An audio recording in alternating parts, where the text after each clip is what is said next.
Stoic Secrets to a Life Well Lived. What's the secret to thriving in chaos? Have you ever looked at someone going through unimaginable difficulty, whether it's the loss of a loved one, the collapse of a relationship, financial ruin, or sheer uncertainty, and marveled at how they don't just survive, but emerge stronger, wiser, and somehow more centered? While others may be unraveling under pressure, these individuals seem to carry a quiet strength, a grounded resilience. It might seem like they possess some kind of hidden superpower, some rare gift that shields them from life's brutal forces. But here's the truth. It's not luck, and it's not magic. It's a mindset, a philosophy, and it's accessible to anyone willing to learn. That philosophy is called Stoicism. Stoicism isn't just a relic from the ancient world, tucked away in the scrolls of Roman emperors and Greek philosophers. It's a living, breathing guide to enduring hardship with grace. It's a framework that teaches you how to navigate the chaos of life, not by avoiding pain or pretending everything is okay, but by learning how to meet suffering with clarity, intention, and dignity. At its heart, Stoicism is about mastering what you can control and letting go of what you cannot. It invites you to shift your focus inward and build unshakable strength where it truly matters, within your own mind. Take Marcus Aurelius, the Roman emperor who ruled through war, plague, and betrayal. Amidst the noise of leadership and the demands of empire, he kept a personal journal, not for the public, but for himself. In it, he wrote reminders like, "You have power over your mind, not outside events. Realize this, and you will find strength." That wasn't just poetic reflection, it was survival strategy. Marcus faced the same uncertainties we do today, and he chose not to be consumed by them. Instead, he practiced presence, discipline, and virtue, focusing on what he could do, not on what he couldn't control. Seneca, another great Stoic thinker, was a wealthy Roman advisor who lived in constant political danger. He saw friends betrayed and fortunes lost, yet he taught that adversity was not something to be feared, it was something to be embraced. In his letters, he writes, "Difficulties strengthen the mind, as labor does the body." To the Stoics, pain isn't the enemy. Avoiding it, denying it, or being crushed by it, that's where suffering deepens. But if you face discomfort with awareness and purpose, it becomes a kind of forge, shaping you into something more refined and resilient. Epictetus, born a slave, had perhaps the harshest start of all. He had no control over his early life, but he discovered freedom in a radical idea. No one can steal your peace unless you give it away. He taught his students that the key to freedom and happiness is not changing the world. It is changing how you see it. He said, "It's not what happens to you, but how you react to it that matters." That simple truth remains one of the most powerful ideas for anyone seeking clarity in the middle of life. Storms. So how do we apply this ancient wisdom in today's chaotic world? It begins with awareness. Pause. Breathe. When something shakes your world, a breakup, a diagnosis, a betrayal, your first instinct might be to fight or flee. But the Stoics teach us to observe first. Ask yourself, what part of this situation can I control? Usually, it's your response, your thoughts, your next step. That's your power. That's your sanctuary. Then choose values over emotions. Act not from panic or anger, but from your principles: kindness, honesty, courage, discipline. These are the muscles Stoicism helps you build. The Stoic doesn't deny emotion, but they refuse to be ruled by it.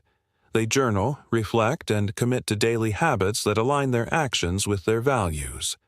Whether through meditation, writing, service, or quiet moments of gratitude, they strengthen their inner world so that the outer world, chaotic as it may be, can never destroy them. You don't need to be a philosopher to live like this. You don't need to retreat from the world or pretend to be unaffected by pain. You just need to start asking the right questions. You need to practice the discipline of perspective. And most importantly, you need to believe that even in the hardest moments, there is meaning to be found. So, as we dive deeper into Stoicism, remember this. Thriving in chaos isn't about avoiding storms. It's about learning how to stand still in the eye of the storm, unshaken, grounded, and present. It's about becoming mentally strong, not because life is easy, but because you've trained yourself to rise every time it's not. And that, truly, is the secret. Stoicism, your guide to a good life. Let's begin with the big picture. What is Stoicism, and why does it matter today more than ever? At its heart, Stoicism is a philosophy of life, a practical, grounded guide to living well, even when the world feels unpredictable, overwhelming, or unfair. It's not about suppressing emotions or pretending that problems don't exist. It's about facing the reality of life with courage, wisdom, and clarity. In a world obsessed with the next big thing, more success, more recognition, more stuff, Stoicism invites us to turn inward and discover that contentment and resilience come not from what we possess, but from how we think, act, and respond. This ancient philosophy encourages us to step away from the endless chase for external validation and instead focus on what truly matters: virtue, character, and peace of mind. It teaches that true happiness doesn't come from wealth, fame, or even comfort, but from living in harmony with reason, accepting what we cannot control, and making the most of what we can. While modern life constantly screams, "Do more, be more, own more," Stoicism gently reminds us, you already have everything you need within you. It is like a calm voice in a stormy world, helping you to stay anchored, even when everything around you feels like it's spinning out of control. The wisdom of the Stoics, figures like Marcus Aurelius, Seneca, and Epictetus, emerged from lives filled with hardship, not luxury. Marcus Aurelius was not only a Roman emperor but a man burdened with war, disease, and betrayal. Seneca, a statesman and advisor, faced political turmoil and was eventually ordered to take his own life. Epictetus was born into slavery, endured physical hardship, and still became one of the most profound teachers of inner freedom. What these men had in common was not ease, but endurance. They didn't just survive chaos, they learned to thrive in it by turning inward and strengthening the only thing they could ever truly control: their minds. Stoicism isn't about withdrawing from life or numbing ourselves to pain. On the contrary, it's about becoming fully engaged with life in a way that's intentional and wise. It calls us to be active participants in our own growth. When something bad happens, when we're insulted, disappointed, or face failure, the Stoic response isn't to explode or collapse. It's to pause, reflect, and choose our next action deliberately. That's the core idea of Stoicism. Control what you can, and let go of the rest. It sounds simple, but it's powerful. And it's something you can start practicing right now. Think about it. You can't control the traffic on your way to work, but you can control whether you spend that time fuming or listening to something uplifting. You can't always control how people treat you, but you can decide whether their actions ruin your day. You can't prevent every setback, but you can learn to see obstacles as opportunities. As Marcus Aurelius wrote, "The impediment to action advances action. What stands in the way becomes the way." In other words, the very thing that challenges you can become the path forward, if you choose to see it that way. The Stoics believed that your thoughts shape your reality, and in every moment, you have a choice. You can either react out of habit and fear, or you can respond with intention and wisdom. Imagine your mind as a garden. You can let weeds of negativity and anxiety grow wild, or you can plant seeds of resilience, gratitude, and clarity. The beauty of Stoicism is that it puts that choice in your hands. Take Marcus Aurelius, for example. Despite being surrounded by politics, pressure, and the weight of ruling an empire, he maintained a private journal where he reminded himself to stay humble, rational, and kind. He wasn't writing to impress anyone. He was reminding himself every day how to stay grounded and virtuous in the face of chaos. His words, written centuries ago, still speak to us today. Focus on the present moment. Do your duty with integrity and never lose sight of what truly matters. So, if you're feeling lost, overwhelmed, or just craving a deeper sense of peace, Stoicism might be the guide you've been looking for. It doesn't promise a life without problems, but it offers a way to live with fewer regrets, more meaning, and a stronger sense of self. It teaches that while we can't always control our circumstances, we can always control our choices, and in those choices lies the key to a good life. Marcus Aurelius, Leadership Through Virtue.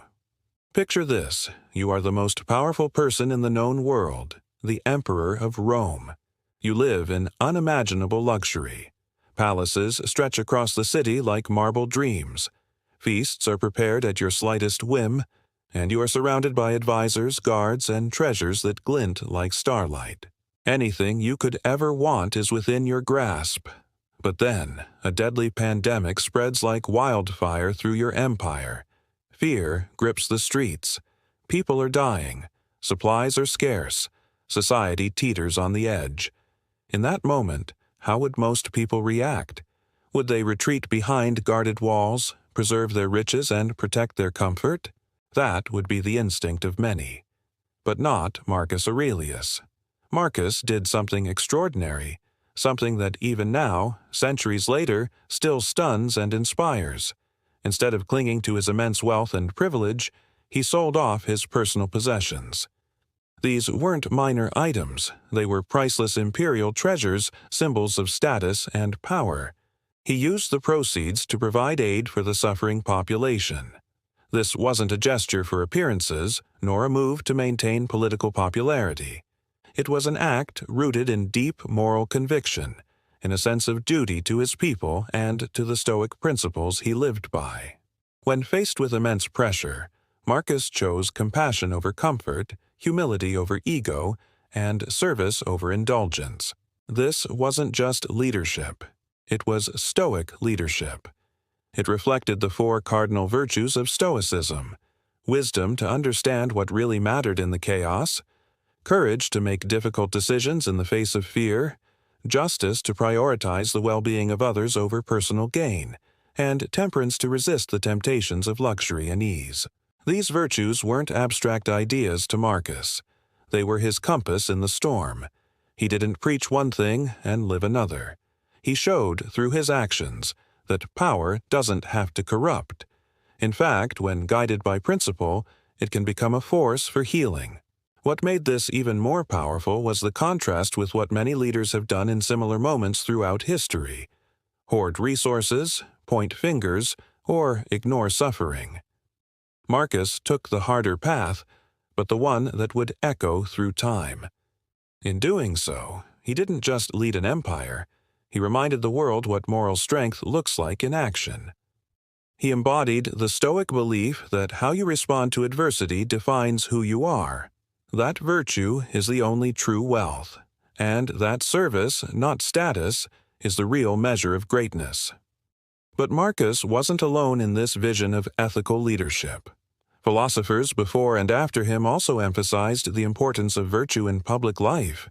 Aristotle, for instance, believed that true happiness, or eudaimonia, comes not from pleasure or material success, but from living virtuously and fulfilling our potential as rational, moral beings. He argued that humans thrive when they act in accordance with reason, develop good character, and contribute to the greater good of society. In Aristotle's view, a life well lived is one of contribution, not consumption. Plato, too, spoke of the ideal ruler, the philosopher king. In his famous work, The Republic, he described a leader not driven by ambition or greed, but by a love of truth, wisdom, and justice. The philosopher king seeks to govern not for personal gain, but for the flourishing of the people. Plato envisioned a society where leadership was grounded in deep thought, moral clarity, and a sense of collective responsibility. Marcus Aurelius, centuries later, would bring that ideal to life. not through theory, but through action. Marcus showed that true greatness isn't measured by how much you accumulate, but by how much you give. Not by how high you rise, but by how you lift others. He lived in a time of uncertainty and fear, and instead of hiding, he leaned in. He used his power to serve rather than dominate, to heal rather than hoard. That's the essence of Stoicism, transforming personal adversity into collective strength, turning leadership into service and seeing crisis not as an excuse for selfishness, but as a call to virtue. This powerful example leads us into one of Stoicism's most transformative teachings, the idea that obstacles are not just roadblocks to be dreaded or avoided, but opportunities for growth and transformation. The Stoics didn't just tolerate challenges, they welcomed them, because they knew that strength isn't forged in ease, but in struggle. What stands in the way becomes the way. Marcus lived this truth, and through him, we are invited to do the same, to lead our lives with purpose, virtue, and the quiet power of integrity. Obstacles as opportunities. Have you ever hit a wall in life where every path seems blocked and you're left feeling stuck, frustrated, maybe even hopeless? We all have. Whether it's a career that's stalled, a relationship that's strained, a personal dream that feels out of reach, or an unexpected loss that shakes your foundation, life throws obstacles in our way. In those moments, it's easy to feel defeated, to believe that we've failed or that the universe is working against us. But here's where Stoic wisdom turns everything on its head. Marcus Aurelius, Seneca, and Epictetus all taught a radical idea. Obstacles aren't barriers to your progress. They are the path forward. Instead of viewing them as the end of the road, Stoicism invites us to see them as the road itself, guiding us toward growth, strength, and deeper understanding. Marcus Aurelius, the philosopher-emperor, wrote that when something stands in your way, you don't turn back. You go through it, around it, or with it. What blocks the path becomes the path. Life's challenges, whether massive or minor, aren't here to break you. They're here to build you. Every difficulty carries within it the seed of opportunity. The Stoics believed that while you can't control the world around you, you can control how you respond to it. That change in mindset is powerful. It's like discovering a hidden door where you thought there was only a wall. Lost your job? That might feel like devastation, but it could be the spark that ignites a new career, an entrepreneurial path, or a long overdue period of personal reflection. Struggling with a painful breakup or family conflict? It's an invitation to practice patience, empathy, and forgiveness. Obstacles become teachers, and pain becomes a tool that shapes your inner strength. This Stoic view, that adversity reveals who we truly are, is not just about toughing it out or staying positive. It's about actively seeking meaning in hardship. It's about transforming challenges into stepping stones, rather than stumbling blocks. Seneca once said, "Difficulties strengthen the mind, as labor does the body." Every challenge you face is a workout for your character. It's how you develop patience, fortitude, creativity, and resilience, not by avoiding discomfort, but by leaning into it. This wisdom isn't limited to Stoic thinkers. Aristotle, in his philosophy of art and life, said that the goal isn't just to present things as they are, but to reveal the deeper truth behind them. Obstacles, then, are more than just setbacks. They're symbols of something deeper, waiting to be discovered. On the surface, a failed project might look like wasted time, but beneath that surface, it could represent courage, effort, and a lesson learned. Socrates, ever the questioner, would challenge you to look beyond appearances. Why does this obstacle seem so overwhelming? What fear or assumption lies beneath it? What are you being invited to change, to learn, or to let go of? This is the power of reframing. When you shift your perception, what once looked like a dead end becomes a detour, a necessary redirection to a better destination. Think of it in practical terms. Maybe you've been working for months or years on a side hustle, a dream project, a business idea. You're all in. You've poured your heart into it. But things aren't going to plan. Sales are low. Tech problems keep cropping up. You're tired and discouraged. It's so tempting to say, maybe this just wasn't meant to be. But the Stoic response is different. A Stoic would take a breath and ask, what's this teaching me? Is it teaching me perseverance as I refine my idea and keep pushing forward? Is it sharpening my creativity, forcing me to find new ways to connect with my audience or solve problems? Is it building resilience, helping me to stay steady when things don't go my way? That's the heart of Stoic practice, transforming difficulty into development. Every moment of friction becomes a moment of formation. Every obstacle is an invitation to become wiser, stronger, more grounded. Stoicism doesn't promise an easy life, it promises a meaningful one. One where setbacks aren't tragedies, but turning points. One where challenges aren't curses, but calls to rise higher. So when life throws its weight against you, when doors close, plans fail, or pain strikes, remember the Stoic path. Don't retreat. Don't despair. Ask, what now? What can I learn? How can I grow? Who can I become through this?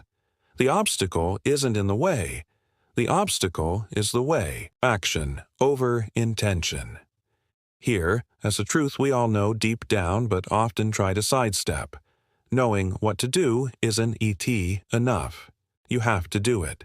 You can read every book, attend every seminar, listen to every motivational speech, but until you take action, nothing changes. Marcus Aurelius, despite being a Roman emperor and a philosopher, wasn't content to just sit and think lofty thoughts. He lived in the real world, made real decisions, faced real consequences. He once wrote, "Knowing isn't enough, we must act." It's a simple, striking truth. A call to move beyond intention into motion. Dreams, ideas, and good intentions are only the beginning. They are the seed, but without planting, watering, and nurturing, they won't grow into anything meaningful. The real transformation begins the moment you take that first action, then commit to the next, and the next after that. Procrastination is the quiet saboteur of progress. It often wears the mask of logic. I'll start when things calm down. I just need more research, or I'm waiting for the right moment. But deep down, we know these are just delays. Stoicism slices through these illusions. The Stoics taught that living in accordance with nature means using the unique human ability to reason, and then to act on that reasoning. We are not just thinking beings, we are doing beings. Marcus Aurelius, writing in the margins of his life while bearing the weight of an empire, wasn't indulging in abstract thought for the sake of it. He was trying to figure out how to be a better man, a better leader, a better human, how to act with virtue in the face of chaos and uncertainty. His reflections were rooted in experience, and they served as a compass to guide his choices. That's why they still resonate. They come from a man who walked the talk. This principle of turning thought into action echoes across philosophy. Aristotle said, "We are what we repeatedly do." Excellence, then, is not an act, but a habit. In other words, your character isn't determined by what you wish to do or plan to do, but by what you actually do, consistently. One good decision won't make you disciplined. One gym session won't make you fit. But habits, those small, repeated acts, shape who you are. Plato believed that real knowledge should lead to right action. To know what's right but to do nothing is, in his eyes, a kind of failure. Wisdom isn't just about understanding, it's about embodiment, about aligning your actions with your values so that your life reflects the truth you claim to believe. The Stoic discipline of action invites you to start where you are, with what you have. You don't need to overhaul your life overnight. Want to be healthier? Start today by making one better choice. Drink more water, go for a walk, sleep a bit earlier. Want to improve your relationships? Reach out to someone you've been distant from. Apologize. Say thank you. Listen more. These aren't monumental acts, but they are meaningful. The key is to act now. Don't wait for clarity, because clarity often comes from action. Don't wait for motivation, because action often creates motivation. Take a real-life example. Maybe you've been dreaming of starting a podcast. You've done the research. You've read about microphones, formats, editing software. But you haven't recorded a single word. Why? Fear of failure, fear of judgment, fear of not being perfect. The Stoic response is clear. Act anyway. Record a rough draft. Speak your thoughts into your phone. Listen back, learn, improve. Share it with one trusted friend. The goal isn't to be flawless, it's to be in motion. Each step chips away at the inertia, and each moment of effort builds momentum. That's the essence of Stoicism. Not waiting, not hesitating, but engaging with life as it unfolds. You don't need to see the whole path to take the first step. Progress rarely comes in sweeping cinematic moments. It comes in the ordinary decisions we make, day after day. The decision to show up, to try, to fail, and try again. Action is the bridge between who you are and who you want to become. So, whatever your dream is, whether it's building something, healing something, changing something, start now, even if it's messy, even if it's small. Because the difference between a dream and a reality is one thing: action. Mastering anxiety from within.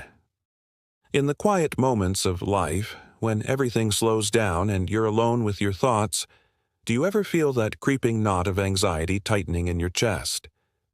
Maybe it's a flutter of unease about the future, a lingering worry about what others might think of you, or just a vague sense that something isn't quite right. It's a familiar feeling for many, and one that can quietly shape our days in ways we don't always realize. Marcus Aurelius, the Roman emperor and Stoic philosopher, offered a powerful insight that cuts through all that noise. Anxiety doesn't come from the world. It comes from within. This deceptively simple idea is at the heart of Stoic philosophy and, if truly understood, can be life-changing. The Stoics taught that while we have no control over most of what happens around us, a canceled meeting, a failed test, a global pandemic, we always have control over one thing: how we think, how we interpret events, and how we choose to respond. Anxiety often arises from the opposite mindset, trying to control what we can't. We get caught in loops of what-if scenarios, trying to predict outcomes, manipulate situations, and manage people's perceptions. But Marcus would tell us to stop, to turn inward, to focus not on the chaos of the world, but on the calm we can create by mastering our own minds. What we fear is not the event itself, but our thoughts about it. This is not a call to suppress emotion or ignore what's happening around us. It's about perspective. Imagine anxiety as a fire fueled by thoughts. The more we dwell on uncertainties and worst-case scenarios, the more fuel we add. But when we pause, when we ask ourselves, "Is this within my control?" we stop feeding the flame. And when something is within our control, even in the smallest way, we shift our attention there, because action dissolves fear. This is where the Stoic discipline becomes a practice, not just a philosophy. Other great thinkers echoed this truth. Plato emphasized the importance of knowing oneself, suggesting that true power lies in understanding your mind. Socrates urged us to live an examined life, warning that without reflection, we are vulnerable to every passing fear and mood. The Stoics took this a step further by offering a practical method. Observe your feelings, assess your power over the situation, and act accordingly. If you can't control it, release it. If you can, take the smallest useful step. It's not about detachment, but about clarity. Emotions are natural. What matters is what we do with them. Let's take a common example. Say you're feeling anxious about an upcoming job interview. Your thoughts are racing. What if I freeze? What if they don't like me? What if I'm not good enough? These questions can spiral quickly into self-doubt and paralysis. But the Stoic approach brings you back to what's real. Can you control whether the interviewer likes you? No. Can you control how you prepare, how well you understand the company, how confidently you present yourself? Absolutely. So focus there. Prepare your answers. Research their mission and values. Dress in a way that makes you feel sharp and comfortable. Walk in with the mindset, I'll do my best, and that is enough. Even if nerves are still there, which is normal, you're grounded in action, not fear. This shift in mindset doesn't just help in interviews. It applies to relationships, health challenges, creative pursuits, and everyday worries. Whether you're anxious about money, a family conflict, or a major life decision, the Stoic method is the same. Step back, ask what's in your power, and act only there. The rest, other people's reactions, timing, outcomes, must be allowed to unfold without your grasp. You don't need to hold it all. You just need to hold what's yours. Anxiety thrives in the gap between what is and what we fear might be. But peace lives in the present moment, in the quiet confidence of knowing that you're doing what you can and letting go of the rest. That's the gift of Stoicism. It reminds you that freedom is found in controlling the world. It is found in mastering your response to it. The world can swirl around you, unpredictable and chaotic, but you can remain steady. Not because life is easy, but because your focus is clear. Because you've learned that the power to calm the storm often begins with calming yourself. Starting your day with intention. How you start your day sets the tone for everything that follows, and few people understood this better than Marcus Aurelius. As Emperor of Rome, his life was filled with enormous responsibilities, political pressures, and constant uncertainty. Yet, in the midst of all this, he committed to morning routines that anchored him. He didn't wake up early out of obligation or guilt. He did it as a deliberate act of self-alignment. Before the demands of the day could pull him in every direction, he took time to sit with his thoughts, to journal, to reflect. He grounded himself not in ambition or anxiety, but in values, his sense of duty, justice, humility, and self-awareness. This quiet morning ritual wasn't a luxury. It was a necessity. It gave him clarity and centered him in what truly mattered, so that he could meet the chaos of leadership with calm. This insight, that the beginning of your day has power, is a cornerstone of Stoic philosophy. The Stoics taught that we should aim to live deliberately, that we must consciously choose our thoughts and actions rather than simply drift through life on autopilot. They believed that how you start something often determines how you finish it. That's why the saying, "well begun is half done," resonated so deeply with them. When you begin your day with intention, you've already won half the battle. You've declared, even in small ways, that you are the captain of your ship, not the weather, not the tide, not the noise of the world. This idea isn't exclusive to the Stoics. Aristotle believed that habits are the building blocks of character. He argued that excellence is not an act but a habit, and those habits are formed in the little things we do each day. Plato urged us to aim for our ideal self, to strive toward the highest version of who we could be. Starting your day with purpose, whether through journaling, reflection, movement, or simply silence, is a step in that direction. It is not about being perfect. It's about aligning yourself, even briefly, with your values, so that your actions for the rest of the day flow from that grounded place. Imagine this applied to your own life. Picture waking up and resisting the urge to grab your phone. Instead, you sit quietly with a notebook and take 5 minutes to write. One thing you're grateful for, maybe the roof over your head, a supportive friend, or simply a warm cup of tea. Then set one goal for the day, just one thing you want to accomplish. It could be something practical like finishing a task or something more internal, like staying calm in a difficult conversation. Finally, choose one virtue to practice: patience, honesty, humility, courage. This simple practice isn't about checking boxes. It's about centering yourself in what really matters. Or maybe your mornings are better spent in movement. You go for a short walk around the block, breathing in the fresh air, noticing the feel of your feet on the ground, the sound of birds, the play of light through the trees. This, too, is a form of mindfulness, of grounding. You are telling your nervous system, "The day does not own me. I choose how to enter it." These moments might seem small, even ordinary, but they are powerful. They shift your state of mind. They break the cycle of reactivity and put you in a posture of thoughtful action.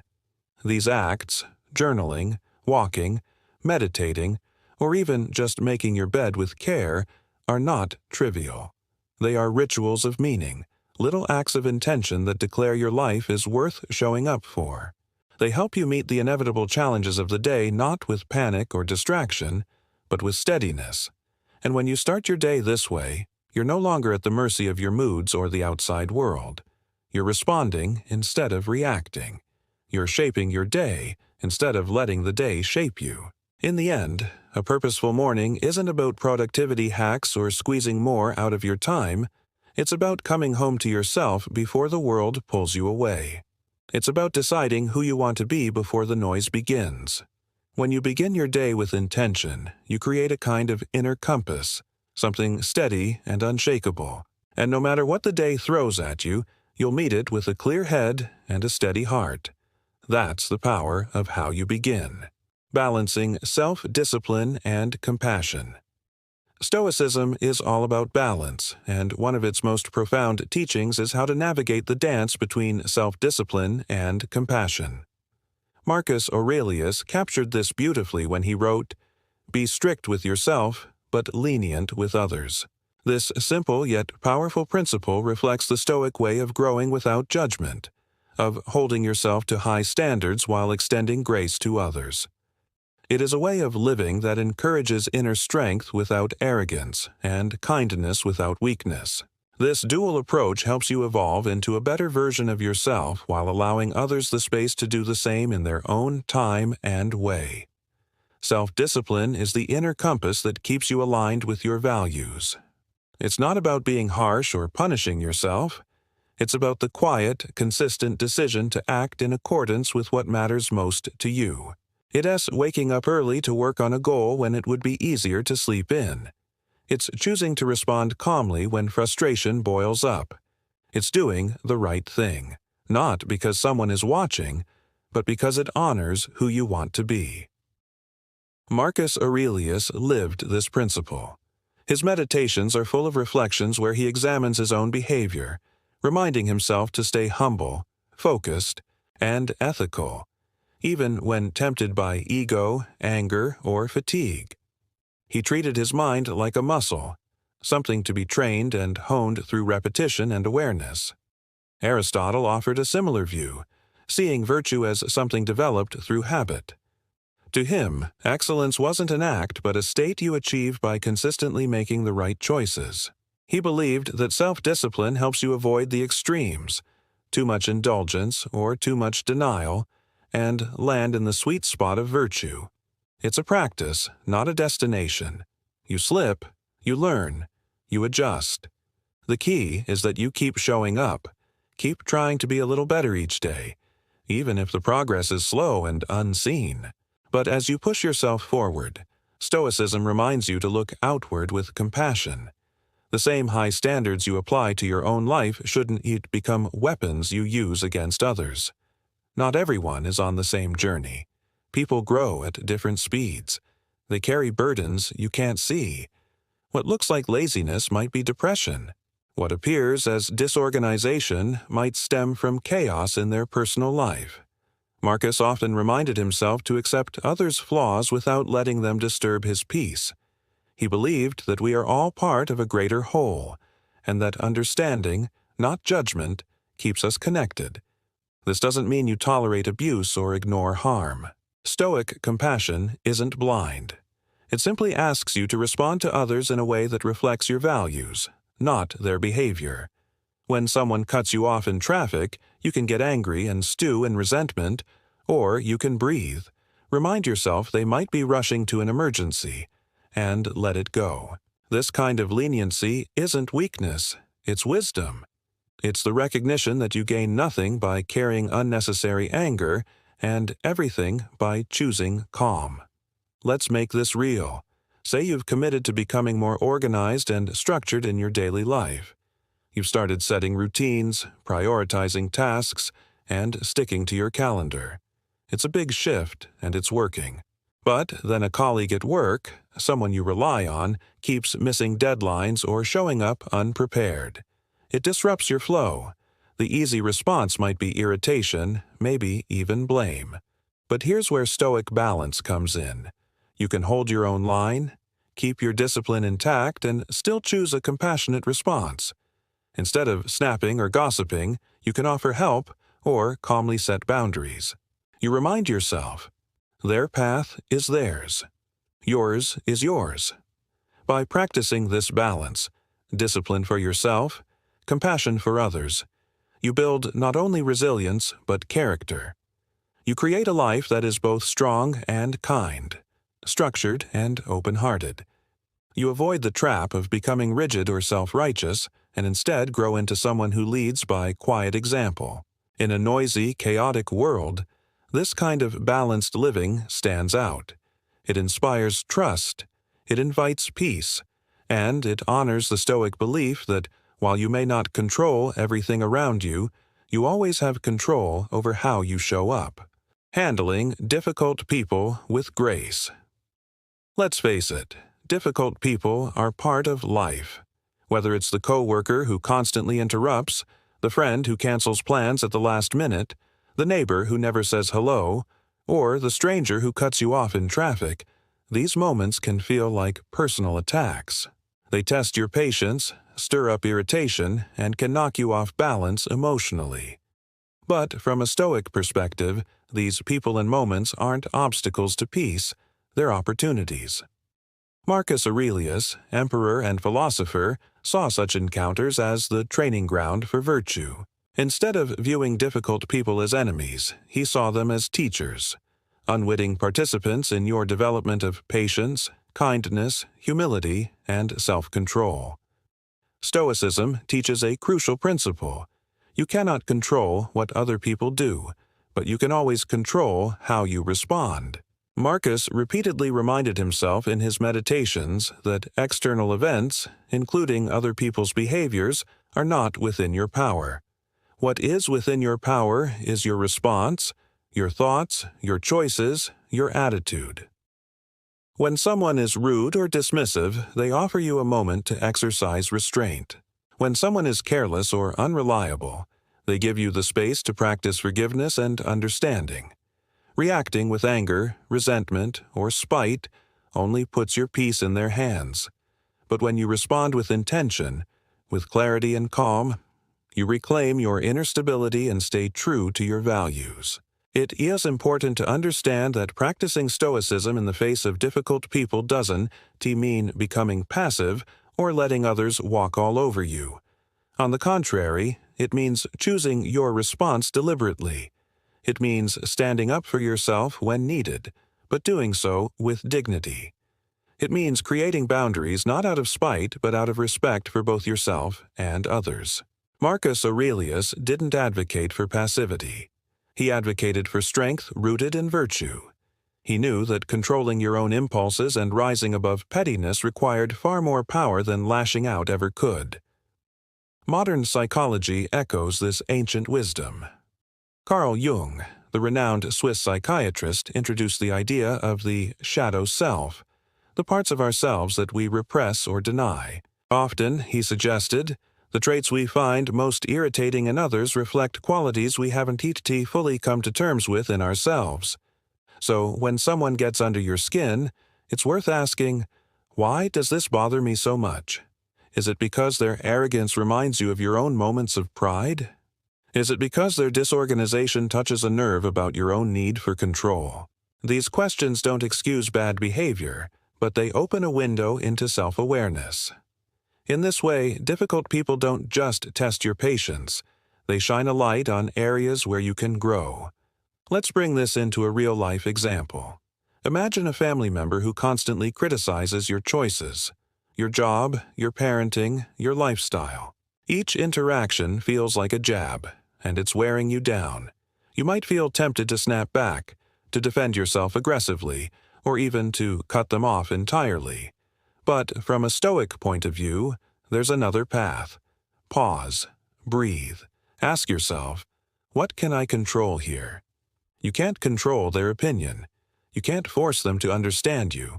But you can choose to listen without absorbing the criticism, to respond with calm instead of anger, and perhaps even ask questions to understand where they're coming from.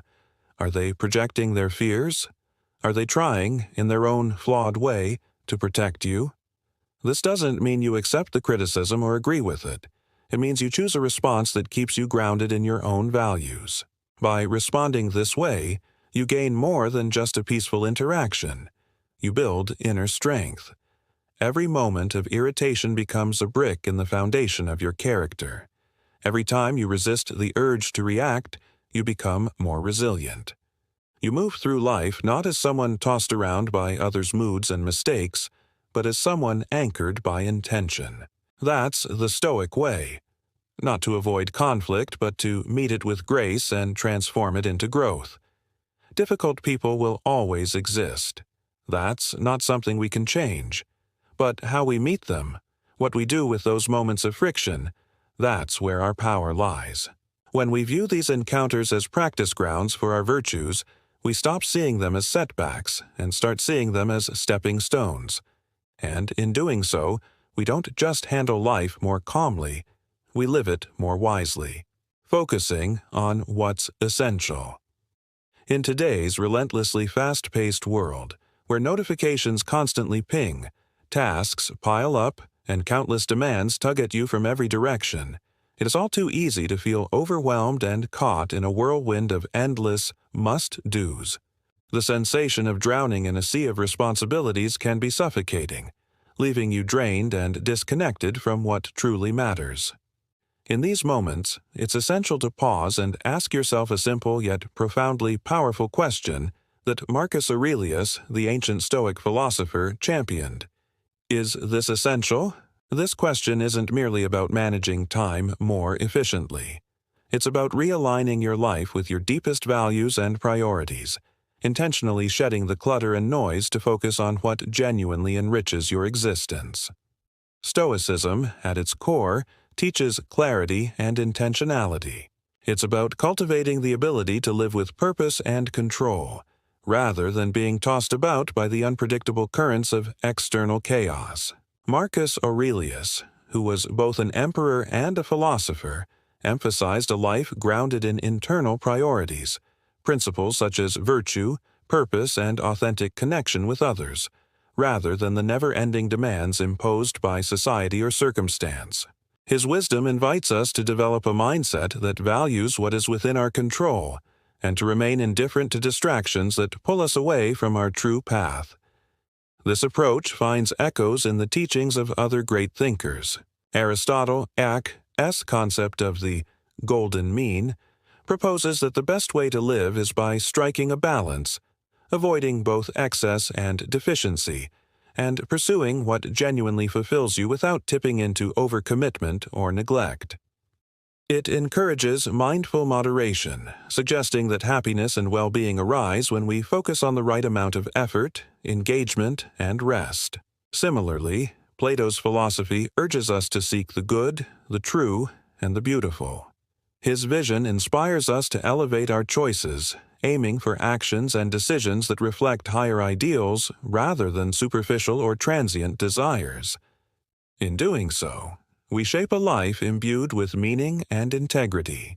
Even modern psychology aligns with these timeless insights. Carl Jung's idea of individuation, the lifelong process of becoming your true self, resonates deeply with the practice of focusing on what is essential. By peeling away superficial distractions and societal expectations, individuation reveals your authentic identity and clarifies your unique purpose. When you focus on the essential, you create the conditions for this personal growth and self-realization, allowing your inner values to guide your daily actions. To bring this philosophy into everyday life, Imagine you wake up to a day crammed with back-to-back meetings, errands, social obligations, and a never-ending to-do list. You feel stretched thin, your energy dissipating as you jump from one task to the next. In the midst of this chaos, pause and ask yourself, what is truly essential here? This question helps you sift through the noise and identify the moments and activities that genuinely align with your goals, values, and well-being. Maybe it's a crucial work project that moves you closer to your professional ambitions. Perhaps it's carving out quality time to connect with a loved one, fostering meaningful relationships, or it could be dedicating an hour to recharge, reading, meditating, or simply resting, because sustaining your energy is essential to show up fully for everything else. Once you identify what matters most, give yourself permission to let go of the rest. That non-urgent email can wait. The extra social commitment that drains your energy can be declined. The unnecessary multitasking that fragments your attention can be stopped. This practice isn't about doing less to avoid responsibility or productivity. Rather, it's about doing less of the non-essential so you can do more of what truly matters. It's about crafting a life that feels meaningful and balanced, rather than manic and scattered. By continually asking yourself what is essential, you cultivate a habit of intentional living. This habit empowers you to prioritize your core values and maintain focus amid life's inevitable distractions. Over time, it becomes easier to recognize when you are being pulled away from what matters and to bring yourself back to center. You begin to experience greater peace, clarity, and satisfaction because your actions consistently reflect your authentic self and your higher purpose. In this way, the wisdom of Marcus Aurelius and the broader philosophical tradition offers a powerful antidote to modern overwhelm. It encourages you to tune out the noise, cut through the clutter, and live deliberately, focusing your time, energy, and attention on what is truly essential. When you do, you don't just survive the chaos, you transcend it, building a life marked by meaning, balance, and a profound sense of inner calm. Amor, Fati. Loving your fate. One of the most profound and transformative ideas in Stoicism is the concept of Amor Fati, which translates roughly to love of fate. This principle invites us to embrace everything life brings our way, the good, the bad, the confusing, and the messy, with open-hearted acceptance and even enthusiasm. It is not merely about tolerating or enduring life's circumstances, but about fully welcoming them as essential parts of our journey. Marcus Aurelius, the Roman emperor and philosopher, embodied this idea throughout his life. Despite facing countless betrayals, the brutal realities of war, and deeply personal losses, he chose to see every experience, no matter how painful or challenging, as a vital piece of the puzzle that shaped his character and his path. Amor Fati is often misunderstood as a naive or passive acceptance of life's difficulties, as if one were pretending everything is perfect or ignoring the existence of pain and hardship.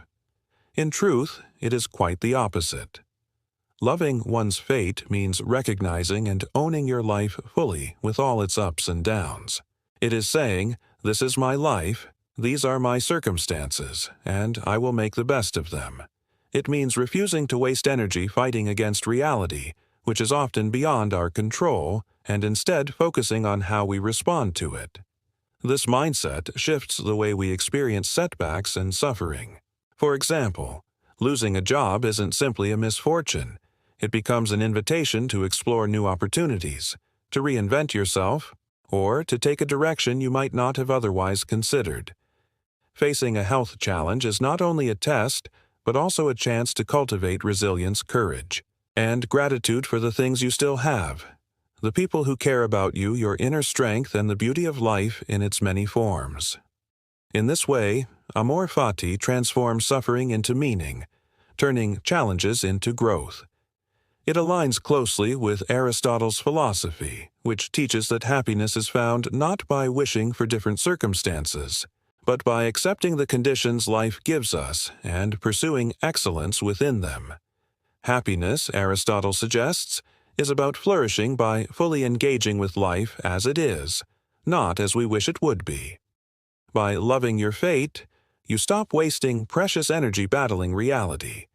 Instead, you begin to shape it from within your own mindset, finding joy not just in favorable moments, but in the very act of living itself, even when life is difficult or unpredictable.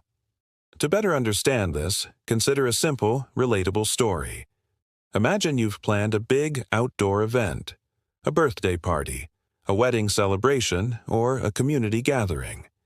You've imagined the sunshine, the laughter under open skies, and the joy of being surrounded by friends and family. But on the day of the event, it starts to rain, pouring buckets, turning the ground to mud, and soaking everything in sight. It's natural to feel frustration or disappointment, to curse the weather for spoiling your plans. Yet, Amor Fati challenges you to take a different approach. Instead of resisting or lamenting what cannot be changed, you embrace it fully. You move the party indoors, adapt the setup, and make the best of the situation. Maybe the soggy chaos even becomes a source of laughter and stories, bonding everyone in a shared, unexpected experience.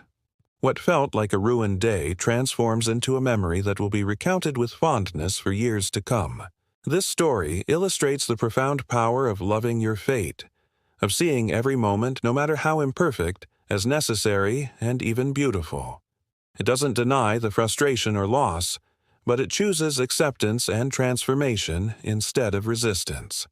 It reminds us that life's true richness often lies beyond our control, in how we respond and what meaning we choose to create. By adopting Amor Fati, we become active participants in our lives rather than passive victims of circumstance. We find a kind of freedom in surrendering to reality and a deeper joy in appreciating the entire spectrum of human experience. Ultimately, Amor Fati teaches that life is not about escaping discomfort or hardship, but about embracing them as integral to our growth and fulfillment. It encourages us to cultivate a wholehearted love for our lives exactly as they unfold. When you practice this, you stop seeing fate as something to fear or fight against. Instead, it becomes your ally, a guiding force that shapes you into a wiser, stronger, and more resilient person. You learn to dance with life's rhythms, to welcome change and challenge as opportunities rather than obstacles, and to discover a profound peace that arises not from controlling the external world, but from mastering your own attitude toward it. In loving your fate, you love your life, fully, deeply, and unconditionally, living for the common good. Stoicism is often thought of as a philosophy focused on personal growth, resilience, and mastering one's own mind, but its reach goes far beyond the individual. At its heart, Stoicism is deeply social, rooted in the understanding that we are interconnected beings whose well-being is intimately tied to the well-being of the communities we belong to. The Stoics taught that true flourishing does not come from isolated self-interest, but from recognizing our place within a larger whole and contributing meaningfully to the greater good. For them, living ethically and thoughtfully wasn't just a personal virtue, it was a social responsibility. Marcus Aurelius, one of the most famous Stoic philosophers and a Roman emperor, exemplified this ideal. Though he held immense power, he did not see his position as a throne from which to rule selfishly or seek personal glory. Instead, he embraced his role as a duty to serve others, to protect and uplift the people under his care. His meditations reveal a man who constantly reminded himself that leadership was about responsibility, humility, and the welfare of the collective. For Marcus, the good of the community wasn't separate from his own good. It was inseparable. By working to improve the lives of those around him, he was also nurturing his own sense of purpose and fulfillment. This vision of interconnectedness is echoed in Plato's philosophy, particularly his ideas about the ideal society. Plato imagined a world where every individual contributes their unique strengths for the benefit of all, a society balanced and harmonious because each person embraces their role in the collective. He argued that true fulfillment and happiness arise not from selfish pursuits, but from dedicating oneself to building something greater than the self. Whether through governance, craftsmanship, teaching, or simple acts of kindness, every role matters in weaving the fabric of a just and thriving community. This sense of shared purpose is a cornerstone of human happiness and ethical living. The beauty of Stoicism's social dimension is that it brings meaning to even the smallest actions. It reminds us that every choice, every gesture, ripples outwards, affecting those around us in ways we may not immediately see. This is empowering because it means that contributing to the common good doesn't require grand gestures or heroic feats. Sometimes it's as simple as noticing what's broken or neglected in your neighborhood and deciding to do something about it. Imagine, for instance, you walk through a local park you love and see it looking run down, litter scattered across the grass, benches peeling and worn from years of use, playground equipment in need of repair. It's easy to pass by, assuming someone else will take care of it, or that it's not your problem. But adopting a Stoic mindset means recognizing that this park is part of your community, part of the shared space that supports everyone's well-being, including yours. Rather than shrugging off the problem, you decide to act. You might organize a cleanup day, inviting friends and neighbors to join you, or you could contribute a small donation towards maintenance and repairs. Maybe you start a conversation with local officials or community groups to raise awareness and rally support. None of these acts require heroism or sacrifice beyond a little time and effort, yet their impact can be profound. By pitching in, you help restore a space that brings joy and respite to many. You strengthen community bonds by working alongside others toward a common goal. And perhaps most importantly, you deepen your own sense of purpose and connection. This kind of engagement turns abstract ideals into concrete reality, weaving you more tightly into the fabric of humanity. Living for the common good doesn't just help others. It enriches your own life in ways that individual pursuits cannot. When you contribute, you tap into a source of meaning that transcends personal gain. You experience the satisfaction of knowing your actions matter, that you are part of something larger. This perspective aligns with the Stoic view that the highest good is living in harmony with nature, which includes our social nature as human beings. In practical terms, embracing this interconnectedness can take many forms beyond community cleanups. It might mean volunteering regularly at a local shelter, checking in on an elderly neighbor, mentoring a young person, or simply offering a listening ear to a friend in need. Every act of kindness and service reinforces the Stoic belief that ethical living is inseparable from social engagement. It is through these small yet meaningful contributions that we find the deepest sense of fulfillment.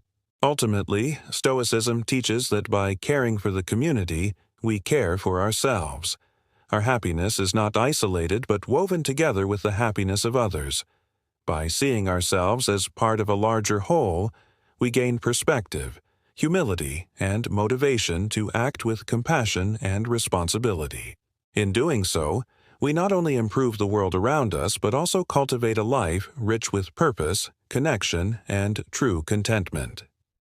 This is the profound social wisdom of Stoicism, a reminder that our best selves emerge not in solitude, but in service to the collective good. Memento mori, living with mortality in mind. One of the most powerful and striking practices within Stoicism is memento mori, which translates to remember you will die. At first glance, this phrase might seem grim or even unsettling, but the Stoics used it not as a source of fear but as a profound wake-up call, a reminder to live fully, to focus sharply on what truly matters, and to let go of all the trivial concerns that so often weigh us down. For Marcus Aurelius and other Stoic philosophers, the awareness of mortality was a vital tool, a compass guiding them toward a more intentional and meaningful life. They understood that life is fleeting, and by keeping death in mind, we can appreciate the preciousness of each moment, act with purpose, love deeply, and live boldly. Socrates famously stated that an unexamined life is not worth living. This connects deeply with the idea behind memento mori. Without a real awareness of the limited time we have, it's all too easy to drift through our days on autopilot, chasing distractions and superficial pleasures rather than pursuing what truly gives our lives meaning. The inevitability of death serves as a profound and necessary reality check. It is like a gentle tap on the shoulder, a constant reminder to ask ourselves, are you living the life you want? Are you spending your time on what matters most? This reflection is not about inducing fear or anxiety over the end of life.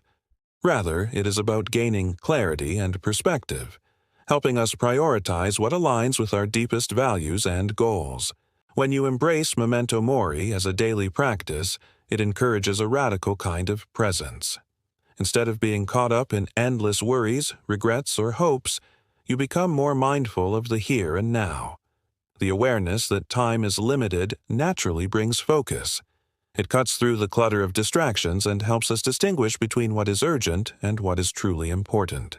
For example, that email demanding your immediate attention might pale in significance compared to spending quality time with a family member or pursuing a passion that fulfills your soul. The Stoics saw this practice as an invitation to live with courage and authenticity. When you remember that life is short, you are more likely to take risks that matter, whether that means expressing your true feelings, pursuing a dream, or standing up for what you believe in. It's a call to live boldly rather than hiding behind fear or societal expectations. Death, paradoxically, becomes a teacher urging us to embrace life with full intensity and purpose. Here is a practical way to engage with this concept. Take a moment each day to pause and reflect on your mortality. This could be during a quiet walk in nature, sitting peacefully with a cup of tea, or even just a brief mental check-in before you begin your daily tasks. Think to yourself, this day is a gift. How will I use it? What are the actions, the connections, the moments that will make today meaningful? This simple yet profound habit can transform how you experience each day, shifting your mindset from routine survival to intentional living. This daily reflection might inspire you in various ways. You may find yourself reaching out to a loved one you've been meaning to call but haven't had the chance. You might finally finish a creative project that has been gathering dust on your desk, or simply take the time to savor a sunset, fully appreciating the beauty and peace in that fleeting moment. These actions, though seemingly small, accumulate into a life rich with purpose and joy. They ground you in what matters most, reminding you that while the future is uncertain, the present moment is yours to claim. Moreover, practicing memento mori also fosters a healthy acceptance of life's natural cycles, including loss and change. It teaches resilience by preparing the mind to face challenges with equanimity. When you remind yourself that everything is temporary, the joys, the sorrows, the achievements, you learn to appreciate without clinging and to endure difficulties without despair. This balanced perspective helps you navigate life's ups and downs with grace, knowing that none of it lasts forever. Ultimately, memento mori is more than a meditation on death. It is a powerful invitation to fully embrace life. It reminds us that life's brevity is not a curse but a precious opportunity, a call to make every moment count. By living with this awareness, we step into a life of authenticity, courage, and deep appreciation. We become more intentional in our choices, kinder in our relationships, and more grateful for the simple gifts of existence. In a world filled with constant distractions, memento mori cuts through the noise. It brings us back to the essentials, who we are, what we value, and how we want to show up in the limited time we have. It challenges us to live not as though life is endless, but as though every day is a rare and beautiful gift, an invitation to live fully, love fiercely, and leave a meaningful mark on the world before our time is done. Your Stoic journey begins. So, here we are, at the end of our dive into Stoic wisdom, and what a journey it's been. We've explored how to master your inner world, turn obstacles into opportunities, act with purpose, find peace within, start each day with intention, balance discipline, and compassion, handle difficult people with grace, focus on what's essential, love your fate, live for others, and embrace your mortality. It's a toolbox overflowing with tools to build a life that has not just survived, but cherished. A life where every challenge is a chance to shine. But here's the thing, none of this matters if you don't start. You don't need to be a philosopher or overhaul your life by tomorrow. Pick one Stoic practice and try it today. Maybe it's asking, is this essential? When your to-do list feels overwhelming, letting go of what doesn't matter. Maybe it's practicing Amor, Fati, embracing a small setback with a smile, saying, "This is part of my story." Or maybe it's a moment of memento mori, reflecting on what you'd do if today were your last. These small steps are like seeds, and with time, they'll grow into a life that feels steady, purposeful, and true. Here's a challenge. For the next week, commit to one Stoic habit. Maybe it's journaling each morning, writing down one thing you're grateful for and one virtue to practice. Or maybe it's pausing when you're frustrated with someone, choosing kindness over anger. Make it a promise to yourself, a daily nod to the person you're becoming. And when you slip, because we all do, don't sweat it. Stoicism's about progress, not perfection. Each step forward strengthens you, like a river carving a canyon, slow but unstoppable. Imagine a month from now. You've been practicing one Stoic habit, say focusing on what's in your control. You're calmer when life gets messy, quicker to let go of what you can't change. You feel like you're steering your ship, not just riding the waves. Or maybe you've been living for the common good, helping a friend or volunteering, and your life feels richer, woven into something bigger. That's the Stoic promise. Small changes, big impact. Thanks for joining me on this journey through Stoic wisdom. It's been like exploring a hidden path together, one that leads to a life where you're not just getting by, but thriving, turning every moment into a chance to grow.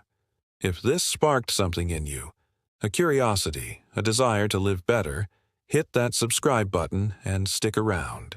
We'll keep diving into ideas that challenge how we live, that push us to be our best selves. The path to a life well lived isn't far. It's one choice away, waiting for you to take it. Until next time, keep building your inner fortress, keep loving your fate, and I'll see you in the comments or the next video. Take care, and let's keep growing together.